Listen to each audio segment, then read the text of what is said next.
Good morning, everyone. Welcome to the Self Love Show. Unless you're on the East Coast, which I am now, and it is afternoon. um, I'm so happy to be here, and I'm so excited to introduce our guest today, Miss Charlsey Childers. Great job. Great job. And for all of you who are watching and listening at home, remember that you can find the Self Love Show on Spotify or YouTube or Instagram, everywhere you are, the Self Love Show probably is as well. And I will add those links in as we go. So let me just give you a little bit about what today's show is about, and we'll get into hearing all about Charlsey. Give me 1 second. All right. Allowing yourself to feel satisfied and fulfilled now. Does anybody else want that? One of the greatest forms of self-love is allowing ourselves to feel satisfied and fulfilled in the present moment, rather than waiting to achieve a certain outcome or result until we feel that way. Oh yeah, totally. Self-love is about embracing and accepting ourselves as we are, including our accomplishments, strengths, and limitations. It involves nurturing a positive and compassionate relationship with ourselves.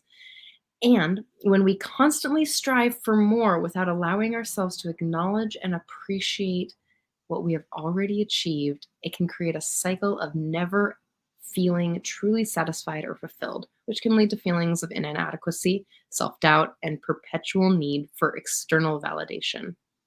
Whereas when we allow ourselves to feel satisfied and fulfilled now, we enhance our self-worth and confidence. Recognize that we are deserving of love, success, and happiness in the present moment, and give ourselves permission to fully embrace and enjoy our journey as big dreamers and high achievers. In today's show, Charlsey will share 4 ways. That's a lot of ways. We can start cultivating satisfaction and fulfillment now. Charlsey? Yes. Okay. I just want to make sure, I'm like, Charlsey Childers is a self-worth and confidence coach for big dreamers and high achievers looking to align with the fullness of who they are so that they can achieve the level of success and impact they deeply desire. She is also the host of Seeing Your Inner Brilliance podcast, and you can learn more in the links that I drop. So, hi, I'm so happy to have you, and I'm so excited to talk more about Oh my goodness. Trish, thank you so much for having me. We are about to jam out and I'm so excited. Yes, I know. Oh yeah. We're vibing right now. The thing that I love about this show is that we live in a culture that really kind of promotes and even rewards us for being overworkers or being hyper productive. And it's about this thing way out there instead of having an opportunity to actually find contentment. And there is a trick to being content while moving forward. So I'm just curious about kind of your journey to self-love and this place of what is contentment and striving for. Yeah, such a beautiful question, Trish. And I mean, you really hit the nail on the head in a lot of aspects is that we are conditioned, indoctrinated, programmed a lot of times from an early age to for our value to come from our doing, especially if we are maybe natural visionaries, natural go-getters, natural just driven, ambitious people, right? Like we're already good at that stuff. And then when somebody comes behind us and celebrates us for that, then we can get in this pattern of thinking that, okay, I need to do in order to feel worthy, in order to feel valued. And that was exactly my journey.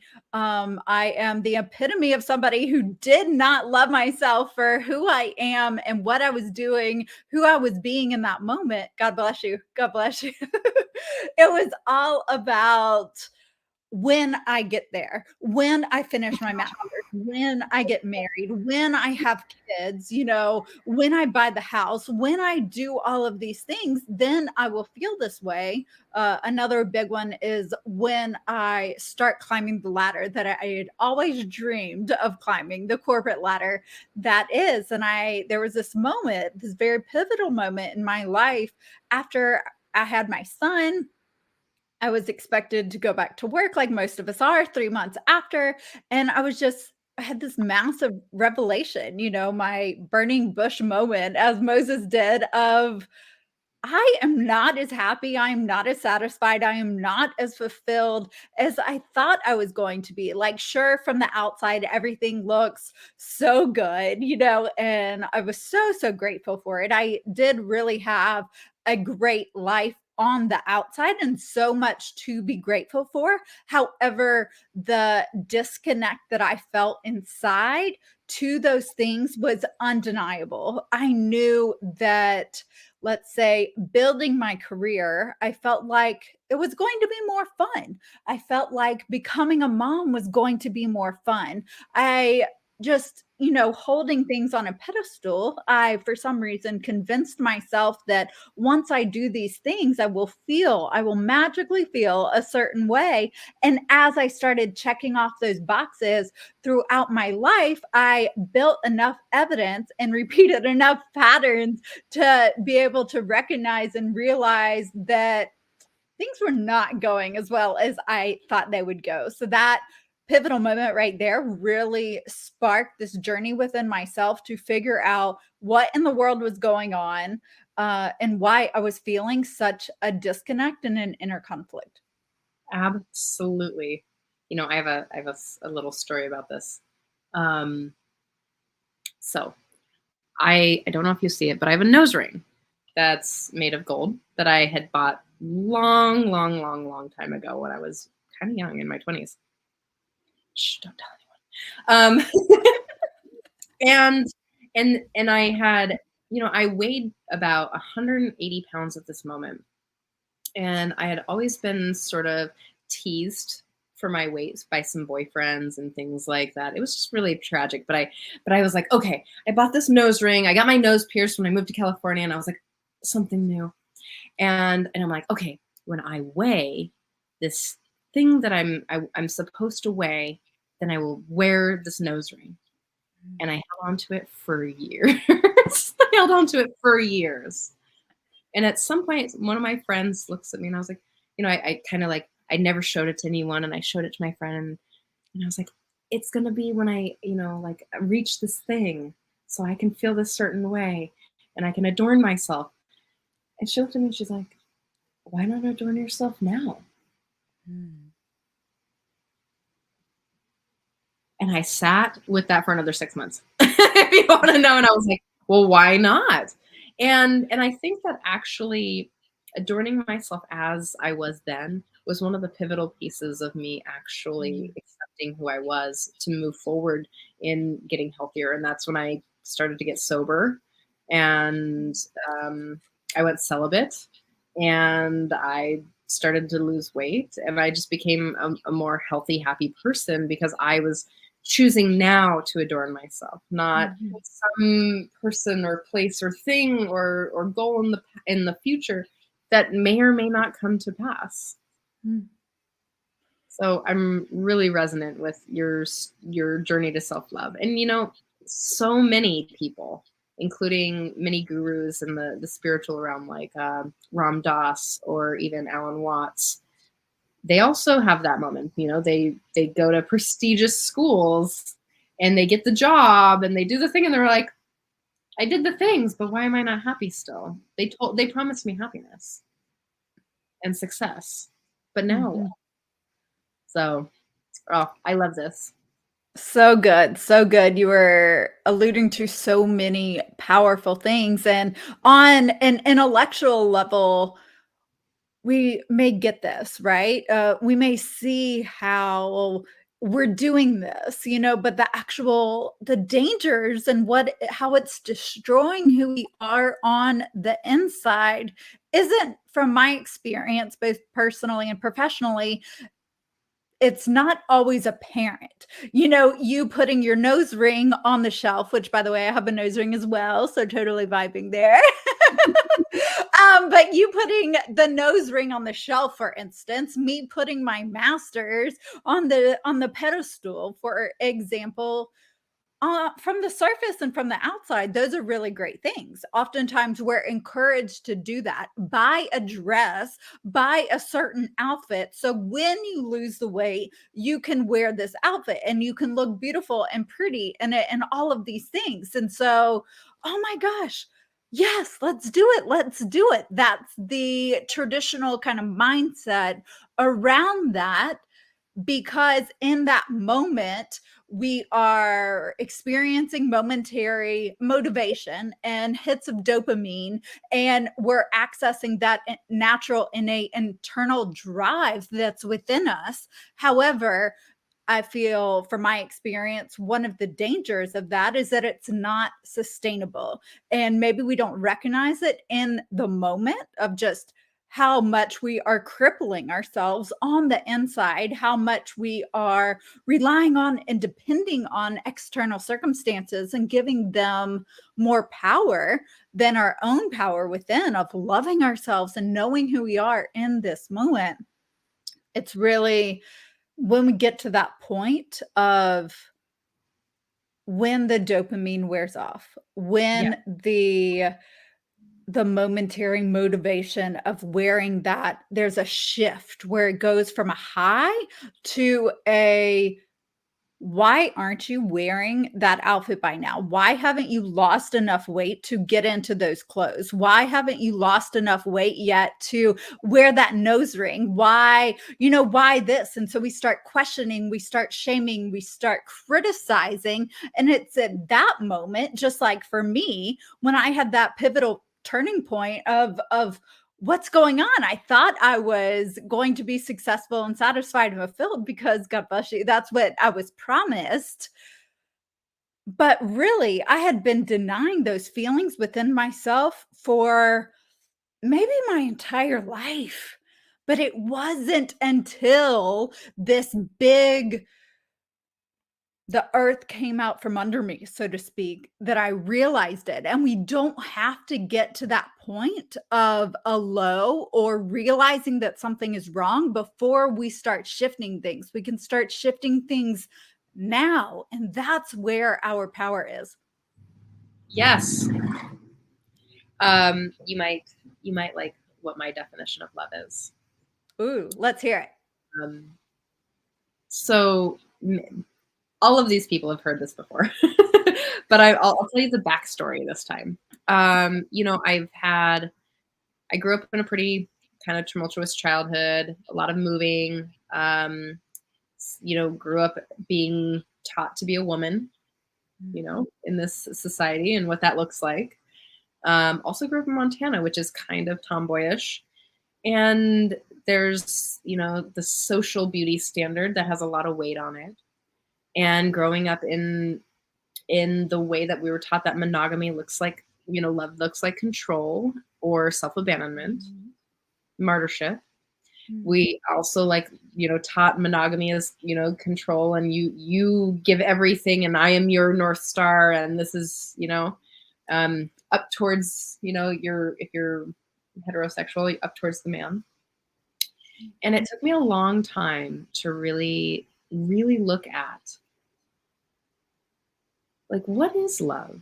After multiple failed relationships, after a wildly abusive relationship, I was like, is this love? Is love really sacrifice of who I am?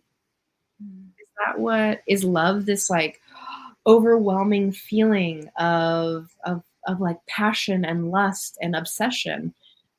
And after reading, a good grip of attachment theory books, it's not that. It's actually a nervous system regulation. When you feel that way, that's called lust. And it's often what would you call it? A kind of a trauma bond, right? And I was like, man, I have really got to sit back and think about what love looks like.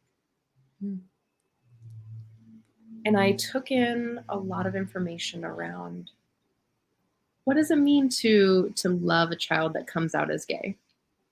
What does it mean to love someone completely and wholly and and godly, right? What does it mean to love someone? To actually see them in front of your face and to not project who you think they are. Mm. It occurred to me that love is the radical acceptance of what is. Mm. Can I love you as you are with all of your stuff? Like all of it. Like, I know that you're a human. You probably do all the icky human stuff, like all of it. You probably have anger and sadness. Oh, God. I bet you do all of the things. But can I stand in front of you right now and tomorrow and the next day and love you in Mm. all of your crippling humanity? I mean, there's actions of love, like loving actions, but is that, how can I love you? And that is my definition, the radical acceptance of what is. I love that. I love that. And how I hear that is unconditional. We say a lot of times, especially, as parents to our kids, like, I love you unconditionally. However, we can express this Yeah. in an incorrect way. Let's say a child does not behave in the way that we want them to in a restaurant. So we punish them for the behavior. We do not work out 5 days a week like we promised ourselves, and so now we are beating ourselves up. It's these conditional things, whereas when we can get to this unconditional place, or as in you beautifully said, the radical acceptance of what is, what does it look like to love you even when your behavior may not be traditionally perceived of as the way we behave in a restaurant? How do I love myself when I did not live up to my expectations, when I thought something was going to make me happy or satisfied or fulfilled, and it isn't? It's not about shaming or blaming or criticizing or judging ourselves to get back to a certain point. It's about loving ourselves, accepting ourselves radically, like you. I love that. I love that. I love that. So good. And the truth about it is that if you want to keep a really bad habit, you can resent it or resist it or shame it or judge it or whatever else it could be. Like, that is, like, if you want to keep it, that's the best way to keep it. But if you want to get rid of it and you want to complete it, you have to integrate that. And you have to integrate it as you being you. So that was a big lesson for me on this path of self-love, is, there were behaviors that I had learned to meet my needs, right? They were strategies to meet my needs. And I'd be like, why did I do that? Why would I have done that in my whole life? Like, I'm not that kind of person, but why would I have done that? And it was a strategy, purely just a strategy. And I had to really acknowledge where I learned it and that I'm still lovable. That, yes, even the most heinous people you can think of deserve love. Absolutely. Yeah. Absolutely. And that beautifully ties back to, feeling so satisfied and fulfilled now. It's not, needing a particular condition or to behave a certain way for a certain amount of time or to get somewhere in order to feel a certain way, to feel love for ourselves, to feel that acceptance towards ourselves. When we can kind of take a step back and really approach who we are, uh, yeah, then that's where the love is. That's where the satisfaction is. That's where the fulfillment is. Yes. There are some people who see me right now in my life. Ooh. I'm going to share something that I haven't shared yet. Ooh, let's hear it. So not so long ago, I thought that I had cancer, liver cancer. And when you're having a year-long health battle, it kind of feels like you're dying, that you kind of start and you think that you might have cancer and you might have, I'm like, oh, well, I'm going to go, there's a potential that I'm going to go through this thing. I'm not like putting it out into the universe, but I'm one of those people that plans for all of the things. Like, I'm like, oh, there's a potential here and here and here. Let's just do all of the things. Let's just plan for it so I can think it out. And then whatever happens, I at least have some plan that probably won't happen anyway. You know, it just feels good to me. And, but I also reconciled my life.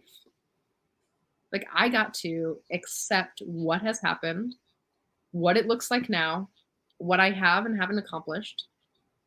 And it gave me the freedom to be satisfied with everything. Like, I have a friend who's walking me around New York, and they're like, you are just so delighted. And I'm like, by everything. I know. It's fascinating because everything feels new. And, you know, growing up in Montana, like never thinking that I would possibly even get out of Montana. And then being like, I am in New York City. I'm at Grand Central Station. Oh, this is so cool. Or, oh my God, I am meeting a new person that's a whole human being with a whole universe right in front of me. This is so exciting. You know, like, there's just the little things in life, like when you can't eat certain things and then you're like, oh my God, this piece of gluten-free bread. Oh, you know, and that really is where the satisfaction lives, is like finding the joy in accepting that this moment is this moment and could be the last. It took all of my life to get here and here. I love that. I love that. Yeah. And I feel like it's not, from my experience and how I coach my clients, this feeling of satisfaction, and like you're talking about, finding satisfaction in the moment. It's not so much a conscious decision of, oh, I'm just choosing to feel satisfied right now. No, because that actually stacks and creates more resistance. And then now we're in a resistance loop and we create a self-fulfilling prophecy for ourselves. And so it's really a matter of, for me, it's a matter of getting to that place within myself where I ultimately feel satisfied and I am truly, truly, truly connected to that deep inner knowing and that worthiness, that unconditional love, the radical acceptance that we were talking about, and getting to that place first. And then I can find, or I can see the satisfaction of each and every moment, but I don't have to have certain conditions. The sun doesn't have to be shining in order for me to feel satisfied or excited right now. You know, this, I don't know, we love technology, right? But sometimes it does not work the way that we want it to. Like, and it's not our best friend. We don't need the technology to work well in order to feel the satisfaction of us being on a live or whatever it is together. We don't need certain conditions to line up the way that we want to in order to feel a certain way. So I felt compelled to kind of add on to what you were saying with that. No, absolutely. You know, oh God, I love this show so much. I just love this topic because, I mean, it really is like, how much time? Okay, so I primarily work with men, and I work with men who are in C-suite positions. I work a lot with them. And what I find is that there's always some marker for worthiness.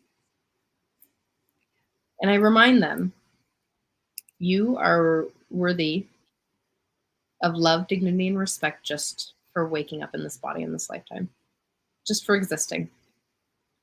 And they look at me like I'm crazy. Mm-hmm. And I understand how much society and kind of the social conditioning has really created this idea that we can't be loved unless. And we've all, you know, I mean, it's in school, we're taught to compete for love. If you've had a big family, there's just like lots of ways that we've learned to compete for it or to put it outside of self, you know? Um, you've got to be thin. You've got to be a certain skin tone. You've got to be this. You've got to be that. You have to have this much money in your bank account. You have to, and when I look around, you know, I have this really cool advantage because I grew up in some really poor communities in Montana, and I have made it. I've jumped a socioeconomic status, like I've jumped level. And when I get to sit back and I think about it, I'm like, the way that we talk to ourselves and the way that we talk to each other is such a powerful place where we can actually change the world just by recognizing that you're worthy of love, dignity, and respect just for existing. And first, I get to give it to myself. And the cool thing, and you've hinted at it, the cool thing is that when you do it in here, when you accept yourself for the gnarly, awful, icky person that you are inside, like everybody else, there's 8.5 billion people on this planet, right? Just like everybody else, that even the icky, trashiest part of you can be loved, that the world shifts in your brain and your perspective shifts. The way that you see the people in the world or items or things or whatever, it literally shifts. It becomes so loving. Cool. Right? I mean, it becomes more loving.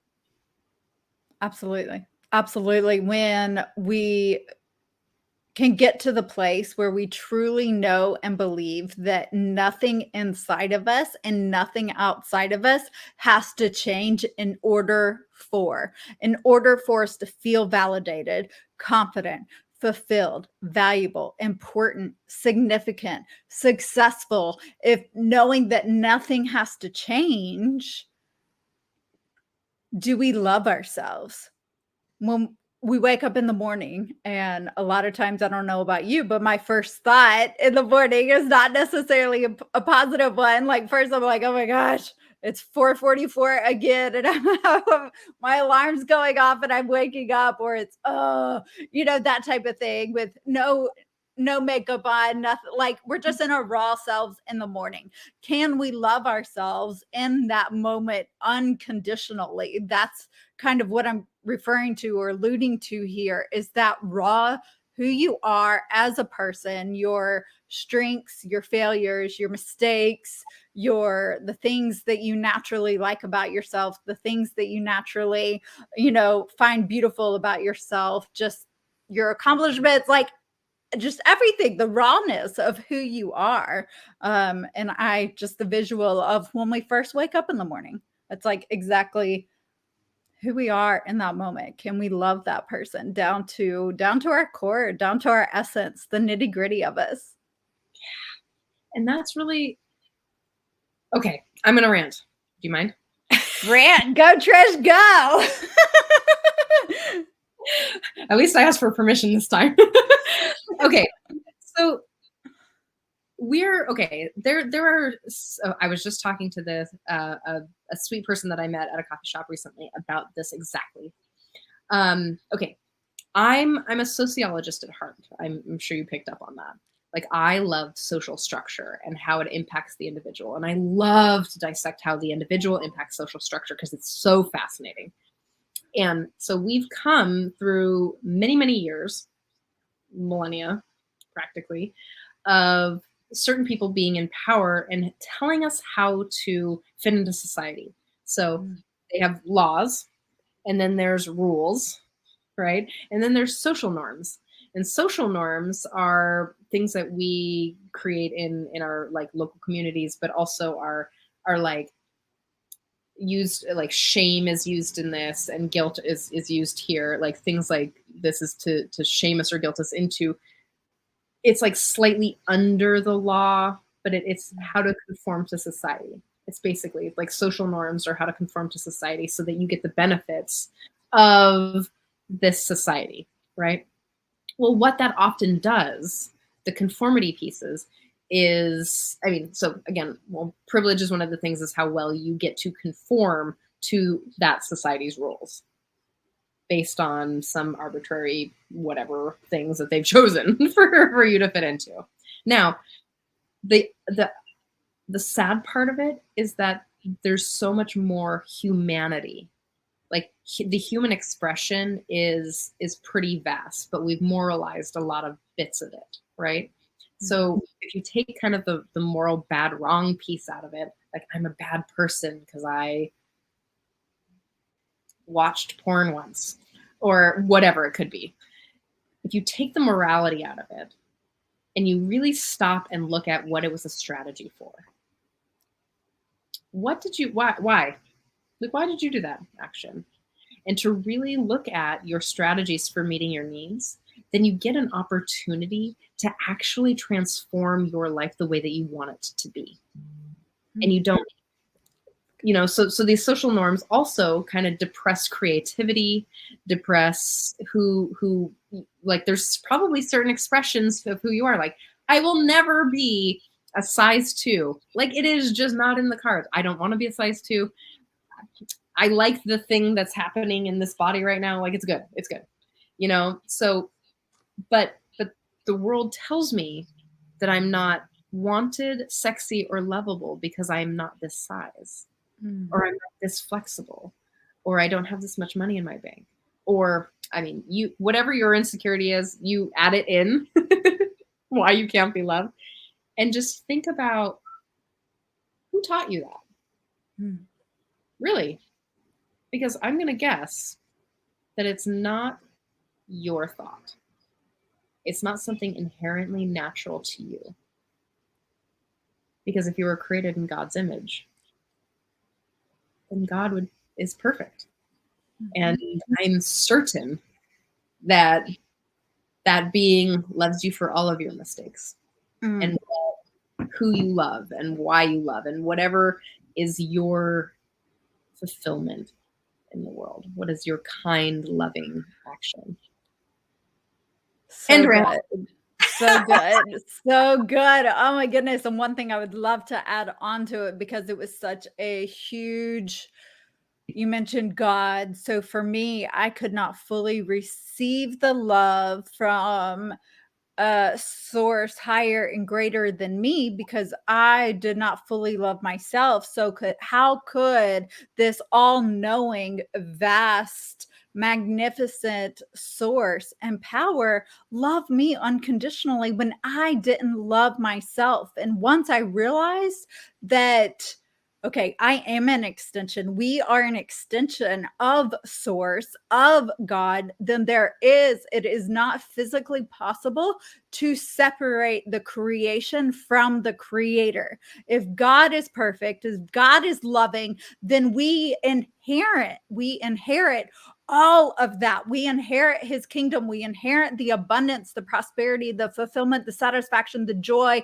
everything that he created for us to feel in this world. And by us saying that I do not love myself because of this, I do not love myself because I'm not doing this or being that, then we're not only denying ourselves, but we're actually denying the very source that created us, because we are saying that his creation is faulty, that it's messed up, that something is wrong with us, that it's not good enough, that it's missing a key component of it. And once I really sat with that and understood that and allowed myself for it to integrate throughout my whole entire body, my thoughts and my beliefs and my feelings, then that really, like, accept it, accept the fact that you are unconditionally loved, that you are loved for who you are, and know that satisfaction and fulfillment and everything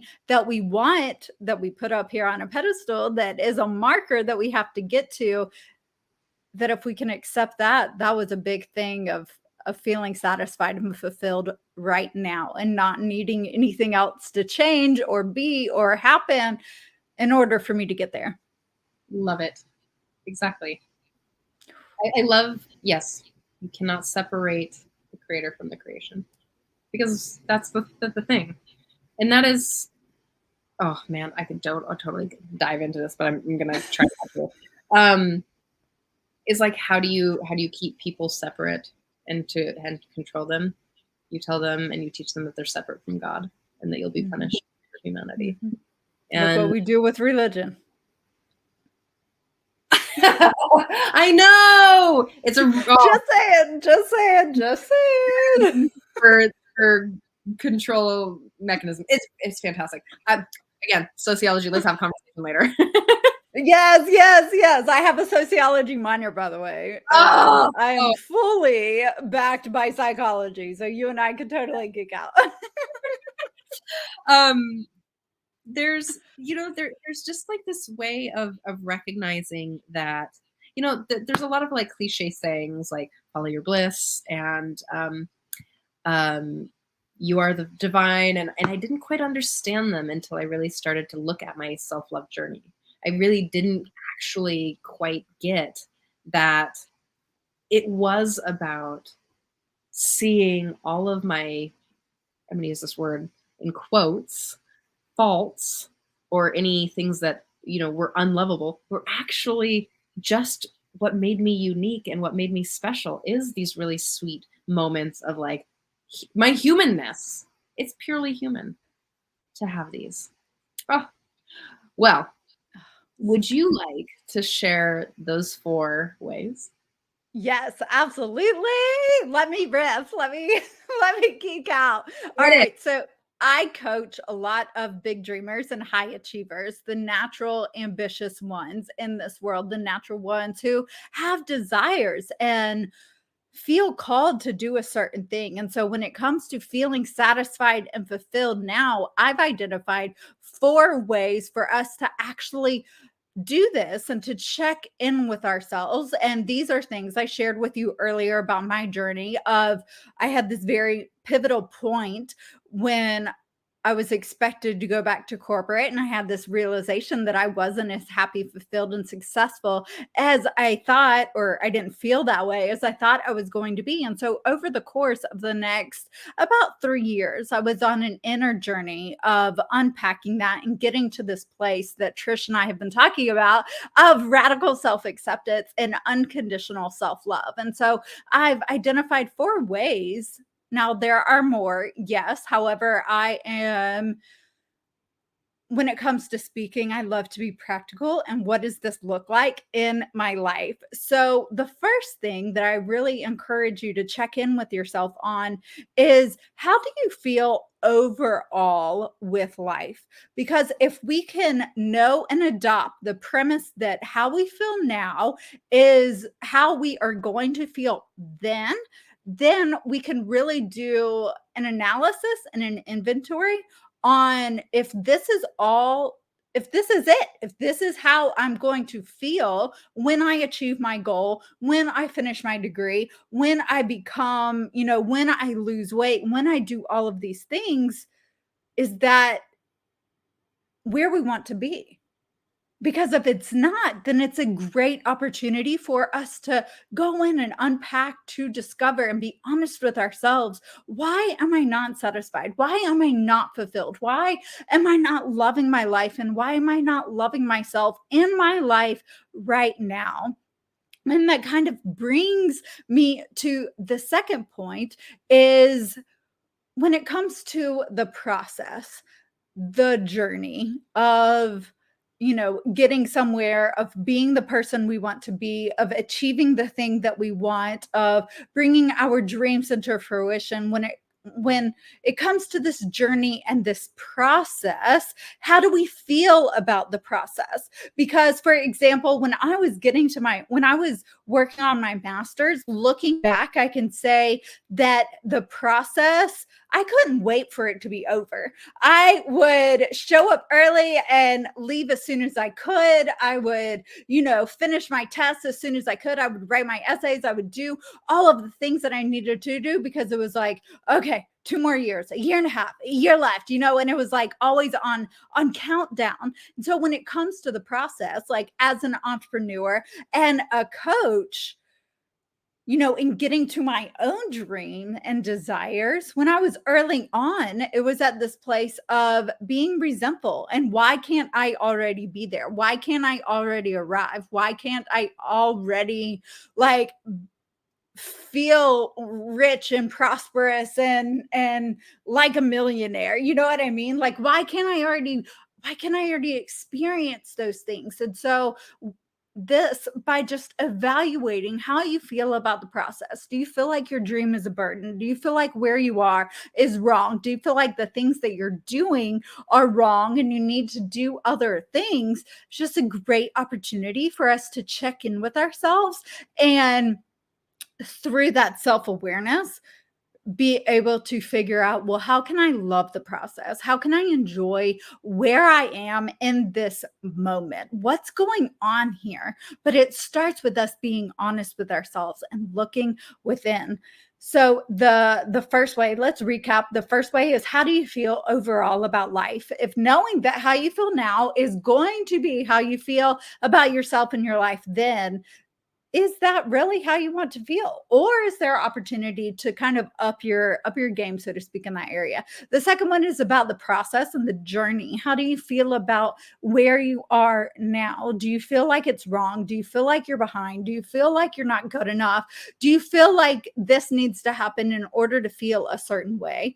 And then the third way that you can feel satisfied and fulfilled now is by checking in with yourself and asking, how connected do I feel to literally every single thing that I'm doing? Whether it's being with your kids and playing with your kids, do you feel connected in that moment when you're throwing a football or playing Barbies? When it comes to like my clients, when it comes to them working on the minutia of going after their goals, how connected do they feel to building that website, to writing the social media post? Because so often we can get to this into this space of, I don't like this, I don't like this, I don't want to be doing it, I'm not good at it, let's just skip to the next thing, skip to the next thing. And so what that does is it prolongs that set and delays that satisfaction and fulfillment.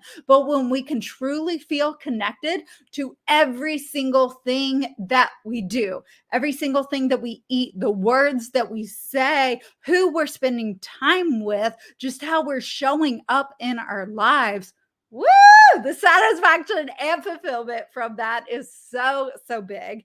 And then the next check-in point and the next way that you could feel satisfied and fulfilled now is looking at the moves that you're making, the decisions that you're making, the actions that you're taking.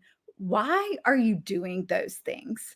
Is it because you feel called to do them? Is it because they are truly aligned for your life and because you're truly being the person you want to be? Or are you making those moves and taking those steps because you feel like it's going to get you somewhere? Because if you feel like you're going to feel better about yourself on the other side. And so when we can really allow ourselves to reflect and just expand our awareness around these four areas, then there is so much satisfaction and fulfillment that is available to us here and now. But the first step with everything is about self-awareness and becoming aware and being honest with yourself and being able to love yourself enough through this internal objectivity and neutrality so that you can see your life through this objective and neutral lens in order to make the changes.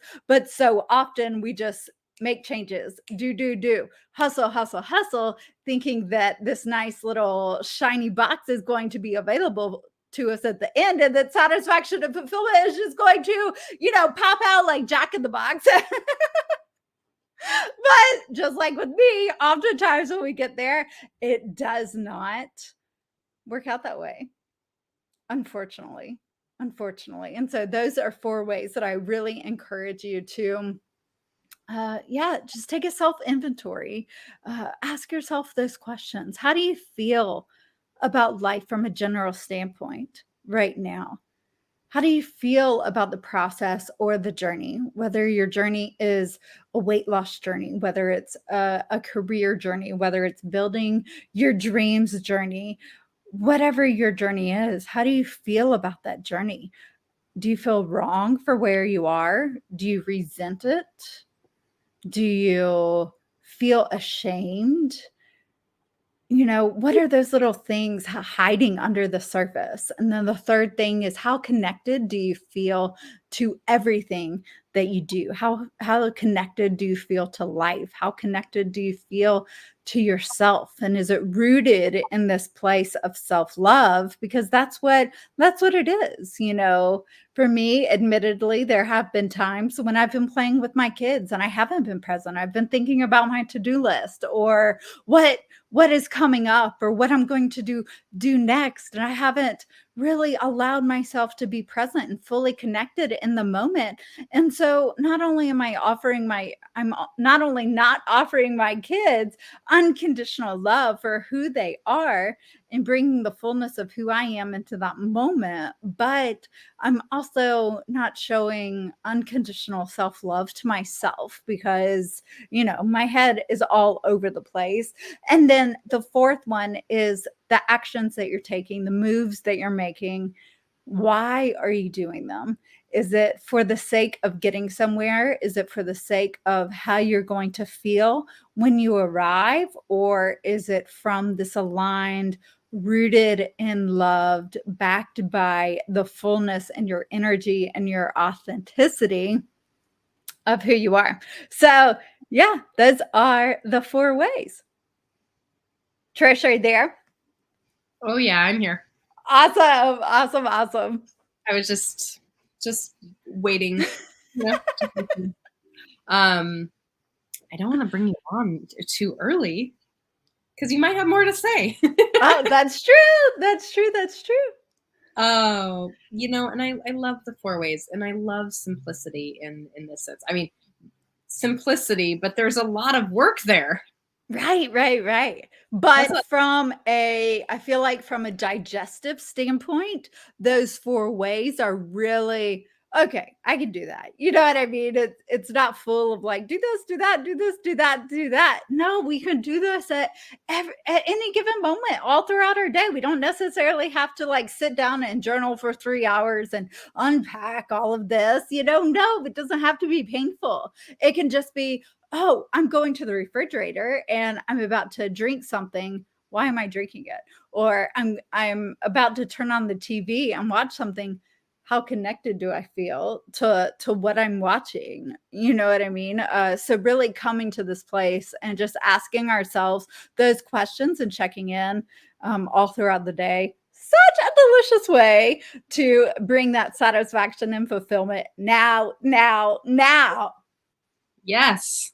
I have ADHD, so I love these like meditation bells that are just hit random throughout the day. And that is one of the ways of like, oh, stop, check in with my body. Take a deep breath. How connected do I feel? Do I need to drink some water? Oh, yeah. What am I doing right now? And just an awareness practice of what am I actually doing? It's one of the little hacks that I've used. So good for just that. It's like to remind myself every day in the middle of the day randomly to just hack my psyche. Oh my God.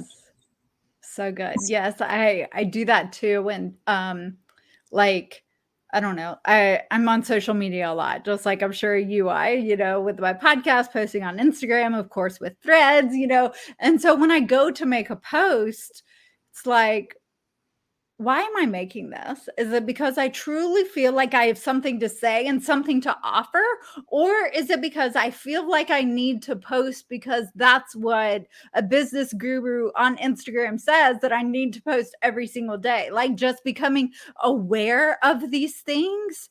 Hey, if I feel like I want to say something, then say it. Like that is so satisfying. But if I'm coming from this place of I need to, I have to, I should, in order to, that's just icky. That is definitely not where satisfaction is. So yeah, I love these little check-ins. So good, Trish.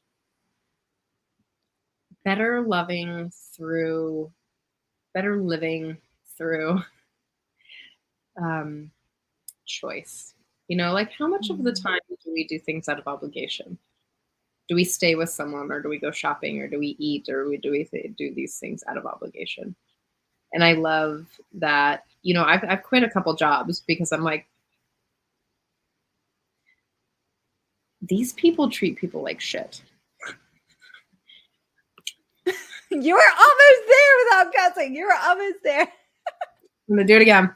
These people treat the other people like baloney. And my team's gonna hack it out anyway. Yes. Why do these people? And I was like, no, no, no. I can't actually, I can't actually participate in that right there because it doesn't feel right to me. Like getting up and then I feel obligated to go to work, and then I feel like I'm participating in other people being treated poorly, and it's just gets so you know? And Mm, and this is where we get to really live our values, right? So mm, through self-love, through accepting ourselves, and through checking in every day, like, why am I doing this? For what purpose? Like, why is this? But to actually really define and get into that is to really start looking at why we do what we do and what our values are, and to really start aligning with people who are living our values. Like, I mean, you meet so many people in the world. I bet you meet so many people in the world. And some people are like, you're like instant, right? Connection. And then there's some people who are like, you are not living the values that I want to connect with, like in this world. And mm, and I love that you're working with some really powerful people, also helping them mm, really align with their values and their truth, because we get told that we're not allowed to do that. So I mm. love the juicy bits there Oh, around fulfillment through living in our value system. Oh, you're great. uh, thank you. Thank you. I feel the same exact way about you. And something that is just like screaming inside of me right now that I have to say is, I am very blessed to work with a lot of authors, a lot of up and coming fashion designers, personal stylists, the entrepreneurial, the creator, type of people, truly being able to follow their calling and their desires as they please. And at the same time, I do work with a lot of people who are still in their corporate career or still in the traditional, the 9 to 5 or whatever they have to do right now, even though it does not align with their values. And so I just want to say for those people watching that it yes, you quitting your job, there could be satisfaction and fulfillment available for you. However, that is the easy way out. That is the easy way out. And it's also an easy way to do what I did, which is to quit your job thinking that your job is the problem and that when you get to the next season, you're going to feel satisfied, happy, full of joy. And then you get to the next season and you are repeating the same pattern and feeling the same way. And so, for somebody who is in a job that may not align with their values, that may not bring them joy, if you can get to the place where you can feel satisfied and fulfilled now. Remember, nothing within you needs to change, nothing outside of you needs to change. So, how can you get there now? That is, if you could get to that place, woo!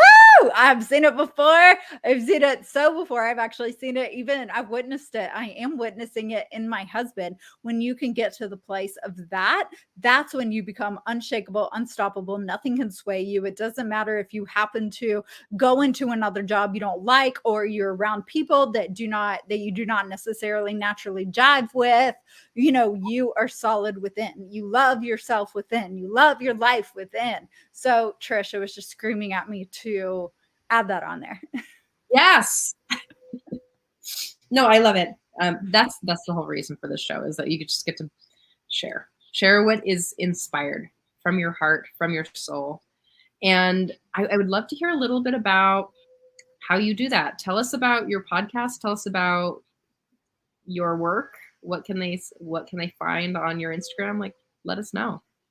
Oh my goodness, such a beautiful question. Yeah. So, first thing that you mentioned is the podcast. My podcast is called Seeing Your Inner Brilliance. And the premise behind it is to normalize our big dreams and normalize the crazy things that we want to do in this world, because we do not, our society, our family, our friends, they don't naturally support us. And so, it's really important for us to integrate that and normalize that within ourselves and feel connected to the more that we feel called to, first and foremost. And then the second premise behind Seeing Your Inner Brilliance is normalizing the inner struggles and challenges and portals that come up inevitably when we are on the path of doing what we're called to do, when we're going after our dreams. There are lies, patterns, old belief systems, upper limits that we need to rise above and to grow out of. And it's beautiful. However, there can also be an undertone of shame around that. And so that's another key component of seeing your inner brilliance. Your second point of my Instagram, what you can see on my Instagram, well, I'll just tell you this way. At any given moment, you will see me riff just like I am right now, totally in my element. The psychology is just flowing outside of me. And you can also see myself doing kitchen dance parties and having fun and being crazy and fully embracing that side of me as well. So that's my Instagram. And then as far as how you can connect with me further on a program level, I will just say that you are fully supported. If you are fully supported when you come into my world. So no matter where you are on your self-worth and confidence journey in regards to getting to where you want to go and being who you want to be, you are fully supported.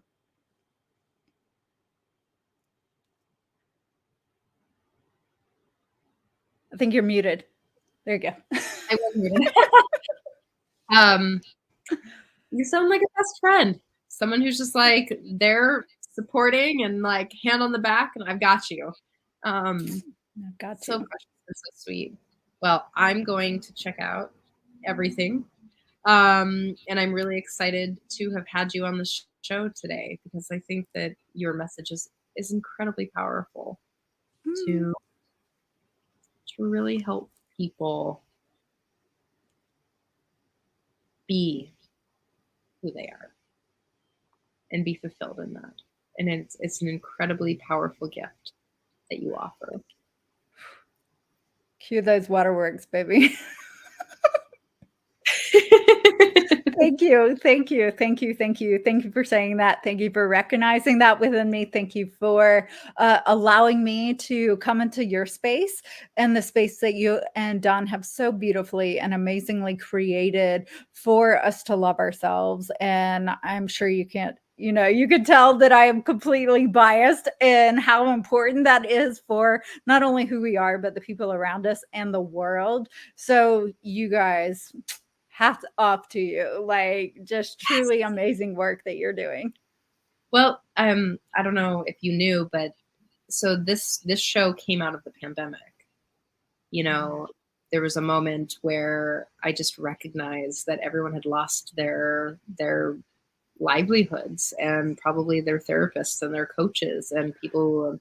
And I had a friend who was murdered by her partner at the beginning of COVID. So I was like, people need help here. And it was, well, what else am I doing?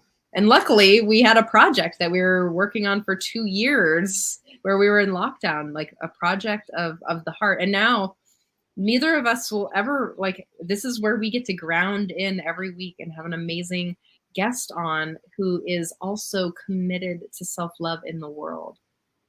And this is how we like create the mycelial network of self-love and loving other people. Like, this is it. And thank you for your appreciation and of that. Thank you so much. I would like to thank you to Love Coach Academy, Scott Katamas, Sign Network, Global Peace Tribe, and let's twinkle Dawn Light because she's not on today. And I'd also like to just shout out to Roy and Russell for being just like the most stunning, amazing support and assistance that a team could ever have. You know, like you all are amazing. And Charlsey, thank you for thank you for your commitment to self-love and for your honesty and your vibrancy and your just delightness, like, and yeah, bringing it all. And thank you for saying yes to a random invitation to be on the show with a couple wild beings. You're so welcome. I love random and I love wild. So that's anywhere that is where I am probably. You live, because I'm gonna have a call. let's see you soon. It's funny you say that, because I've often joked that I'm just a wild animal. So people will ask me, like, why don't you drink? And I'm like, well, because I'm completely sober now, and I'm like, I'm just a wild animal. And I don't need all of that other things to be a wild animal. I'm living my life in the most vibrant yes and no when I need to say no ways that I can. So thank Trish, you. can I say something before we go really quick? This is the first place I have publicly shared this, but I am 1 year and 2 days alcohol free. No drinking. No drinking. 1 year and 2 days. So yes, I can fully yes, high five to you as well. The absolute best decision I ever made in my life. Even, you know, there doesn't have to be a problem for us to change things and shift things. And even as someone who, I don't know, maybe I would have a glass of wine a week or something like that, but just that shift has really allowed me to not only love who I am as I am with my energy, you know, how I'm feeling in that day, but then bring the fullness of who I am into that world, into this world. And yeah, it's fun just being wild, your wild self, you know, alcohol, drug free, like everything free. It's good. It's good. So, yeah, kudos to you, Trish. Congratulations as well. Thank you. The thing that I also just stopped because I like the clear headedness and the, like, I like to go out to bars still. I like to go and have mocktails. I like to do all of those things, and I don't have a hangover. I can stay up late too. A cup of green tea, and I'll just be up with everybody else. You know, it's just a really. Let me ask you a question. Okay. How does your mind and your body feel? Amazing. Amazing. So clean, so clear, so just consistent. Yes. Consistent. If I wake up and my body's off, I know exactly why. Likely because I need to drink more water.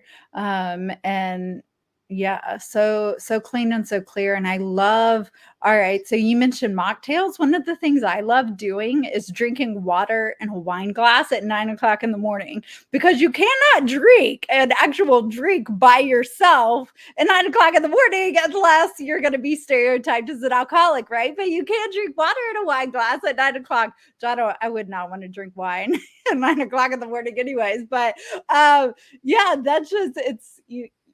You love mocktails. I love water in a wine glass. I love it. I love this so much. Well, it sounds like we have a lot to chat about, and thank you again for being here and for doing your work in the world. Thank you. Thank you for having me. Of course. And for all of you here, you can find us same time, same place next week. I'll see you there.